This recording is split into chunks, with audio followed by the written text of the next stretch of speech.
안녕하세요. 토토웨이입니다. 첼시와 레알 베티스는 UEFA 컨퍼런스 리그 우승을 놓고 결승에서 맞붙게 됩니다.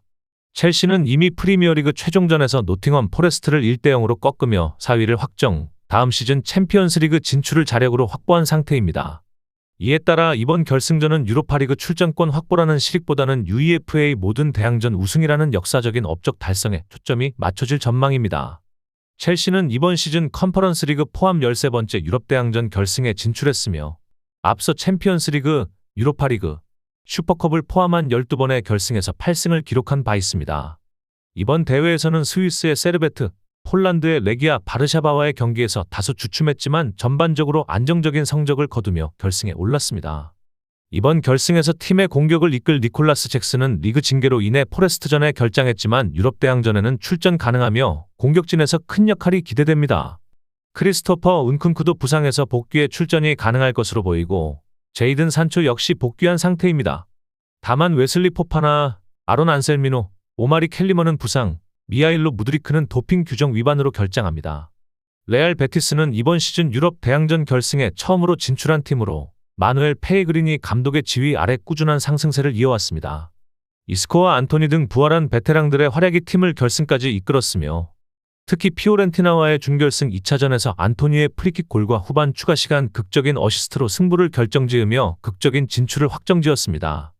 하지만 최근 라리가에서는 4경기 연속 승리가 없을 정도로 부진한 흐름을 보이며 이번 결승에서 반등이 절실한 상황입니다.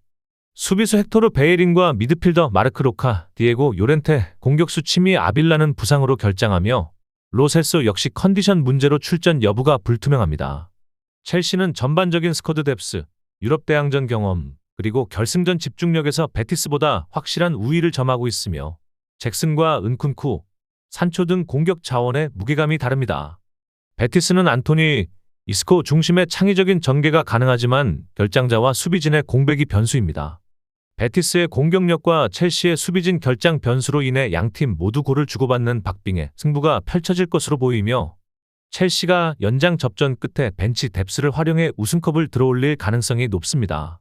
마레스카 감독은 부임 첫 시즌에 유럽 대항전 우승이라는 쾌거를 달성할 수 있을 전망입니다. 저의 분석을 재미있게 보고 계시다면 잠시 좋아요와 구독 한번 눌러주시면 큰 힘이 됩니다. 프레드릭 스타와 로센보리의 맞대결은 양팀 모두에게 중요한 분수령이 될 전망입니다. 프레드릭 스타는 이번 시즌 초반 인상적인 성적을 기록하며 좋은 흐름을 이어가고 있습니다. 최근 브리네와의 리그 경기에서 4대3으로 아쉽게 패하긴 했지만 이전까지 리그 5경기 연속 무패 행진을 달리며 상승세를 이어왔습니다. 또한 이번 시즌 홈 경기에서 사전 전승을 거두고 있으며 그중 3경기에서 클린시트를 기록할 만큼 수비 안정감도 돋보이고 있습니다. 이번 경기에서는 경고 누적으로 브리네전에서 결장했던 수비수 팔로 팔이 복귀할 예정이며 공격진에서는 리그 3골을 기록 중인 에밀 홀텐이 최전방을 이끌 것으로 보입니다. 다만 시즌 개막 이후 부상으로 단 한 경기도 출전하지 못한 시그루드 크빌레는 여전히 전력에서 제외됩니다. 반면 로센보르는 최근 흐름이 다소 주춤한 상태입니다. 비록 노르웨이컵 4라운드에서 이브리그 콩스빙거를 상대로 연장 접전 끝에 승리를 거두며 16강에 진출했지만 직후 리그 경기에서는 강호 보드의 글림트에게 0대4 대패를 당하며 무패 행진에 제동이 걸렸습니다. 이 경기는 로센보르가 이번 시즌 처음으로 리그에서 2실점 이상 허용한 경기이기도 합니다. 부상자 상황도 변수입니다. 핵심 윙어 노아 사사와 공격수 디노 이슬라모비치는 부상으로 결장이 유력하며 미드필더 무스타파 제이다는 최근 경기에서 선발에서 제외됐지만 이번 경기 복귀 가능성이 점쳐지고 있습니다. 마리우스 브로올름은 이번 시즌 3골 1도움으로 공격진에서 위협적인 존재로 평가받고 있습니다. 로센보르는 현재 리그 3위로 2위 불안의 승점 2점 차로 추격 중이며 선두 바이킹과는 5점 차입니다. 하지만 바이킹이 한 경기를 더 치른 상황이라 이번 원정에서 승점을 챙길 필요성이 큽니다. 프레드릭 스타는 올 시즌 홈에서 매우 강한 모습을 보이고 있으며 수비와 공격 모두 안정적인 흐름을 유지 중입니다. 반면 로센보르는 보드 글림트전 대패 이후 반등이 필요한 상황이지만 부상과 원정 경기 부담이 존재합니다. 이미 올 시즌 첫 맞대결에서 로센보르가 1대0으로 승리했지만 당시에는 홈 2점을 안고 있었던 점을 고려해야 합니다. 프레드릭 스타의 홈 강세와 최근의 경기력, 로센보르의 부상 이슈를 종합적으로 고려할 때 프레드릭 스타가 접전 끝에 승리를 거둘 가능성이 높습니다. 보드 글림트와 바이킹 FK의 맞대결은 리그 선두권 경쟁의 중요한 분수령이 될 경기입니다. 현재 보드 글림트는 리그 순위에서는 바이킹보다 뒤처져 있지만 무려 4경기를 덜 치른 상태로 승점 차이를 단번에 좁힐 수 있는 절호의 기회를 앞두고 있습니다. 유럽 대회와 컵 대회 탈락으로 일정을 소화하지 못했던 보드 글림트는 최근 4연패라는 슬럼프에 빠졌으나 지난 주말 로센보르그를 상대로 4대0 대승을 거두며 반등의 계기를 마련했습니다.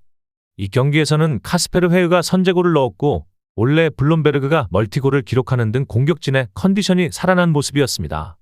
이번 경기에서도 브레데 메의 출전 여부가 불투명한 가운데 캐틸 크누첸 감독은 지난 승리 당시의 선발 라인업을 유지할 가능성이 큽니다. 공격에서는 엘리트 세리엔 6경기 6골을 기록 중인 헤흐가 다시 한번 핵심으로 나설 예정입니다. 반면 바이킹은 시즌 개막전 패배 이후 13경기 연속 무패 행진을 달리며 선두 자리를 지키고 있습니다. 최근 리그 5연승을 포함해 모든 대회에서 5연승을 기록하고 있으며 컵 대회에서는 아사네를 상대로 7대0 대승을 거두는 등 막강한 득점력을 자랑하고 있습니다.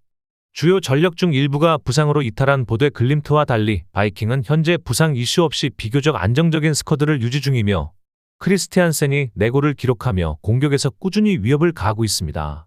다만 역대 보드 글림트 원정에서는 약세를 보여왔으며 2016년 10월 이후 보드 글림트 원정 승리가 없는 상태입니다. 바이킹은 최근 기세가 좋지만 보드 글림트는 홈에서 3경기 연속 무실점 승리를 기록 중이며 로센보르그전 대승을 통해 분위기 반전에 성공했습니다. 특히 홈에서는 올 시즌 100% 승률을 자랑하고 있으며 최근 5번의 바이킹과의 홈 경기에서도 모두 승리한 바 있어 심리적인 우위 역시 분명합니다. 양팀 모두 흐름이 좋지만 보드 글림트는 홈에서 더욱 강력한 모습을 보이고 있어 접전 끝에 승리하며 연승을 이어갈 가능성이 높습니다.